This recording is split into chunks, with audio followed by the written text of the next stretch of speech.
Bonjour. Il y a quand même un truc où, en France, on est champion, ce sont les scandales sanitaires.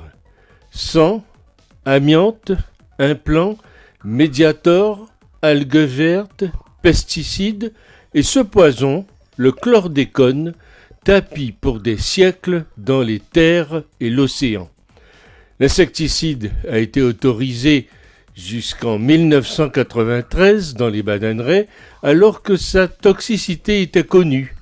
La plainte, déposée en 2006, pourrait, dit-on, se solder par une prescription. Ce scandale criminel est dû au lobbying des planteurs soutenu par le gouvernement de l'époque. C'est la même chose que le scandale de l'amiante. Dans les deux cas, les gouvernements ont cédé au lobbying des planteurs et des industriels malgré la connaissance de la toxicité des produits. On peut aussi mentionner le scandale des irradiations atomiques au Sahara et en Polynésie. Le temps arrange ses affaires qui dépassent les délais de prescription. Quelle honte d'ailleurs cette prescription possible. Il n'y a vraiment plus de justice dans ce pays ? Et d'ailleurs, pourquoi y aurait-il prescription ? La plainte date de 2006 et les victimes sont entendues en 2021. Il nous manque là une sacrée partie de l'histoire. Il faut demander à Agnès Buzyn quels étaient ses arguments pour repousser d'un revers de manche les demandes d'études sur le cancer de la prostate dont le nombre avait explosé dans les Antilles. Elle était membre du conseil d'administration, vice-présidente, puis présidente de l'Institut national du cancer et présidente du collège qui dirige la haute autorité de santé jusqu'en 2017. Omerta, ces hauts fonctionnaires sont de véritables Ponce-Pilate, tout comme Martine Aubry, qui siégeait en tant qu'inspecteur général au comité permanent de l'amiante, sans jamais s'inquiéter et exiger des études sur les dégâts de ce produit. Très bien payé, aux manettes, mais irresponsable.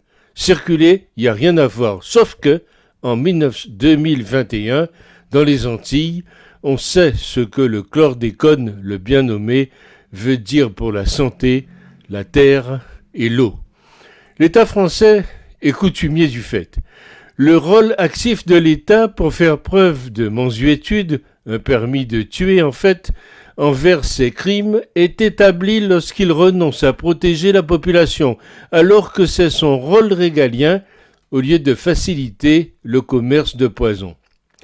Ainsi, pour le chlordécone, l'État déclare que le lien avec les cancers de la prostate n'est pas démontré, mais il ne propose aucune alternative ni ne lance les études pour trouver d'autres causes.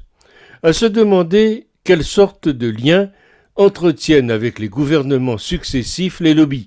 Ce dossier est une vraie plaie que les dirigeants de ce pays devraient s'efforcer de refermer avant un pourrissement ravageur.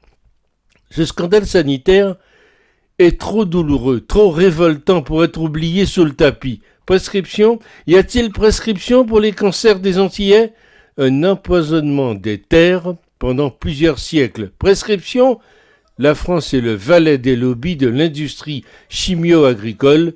On autorise ce qui est interdit ailleurs et on se lave les mains de ce qui arrive ensuite. Mais il y a des limites au foutage de gueule. Espérons que si cette affaire absolument scandaleuse ne se termine pas par un jugement d'un tribunal, les citoyens rendront la justice eux-mêmes. La justice est rendue dans ce pays au nom du peuple français. Si les tribunaux ne sont pas en état de la rendre, le peuple français la rendra directement. C'est le message envoyé ce samedi par des milliers de manifestants aux Antilles et à Paris.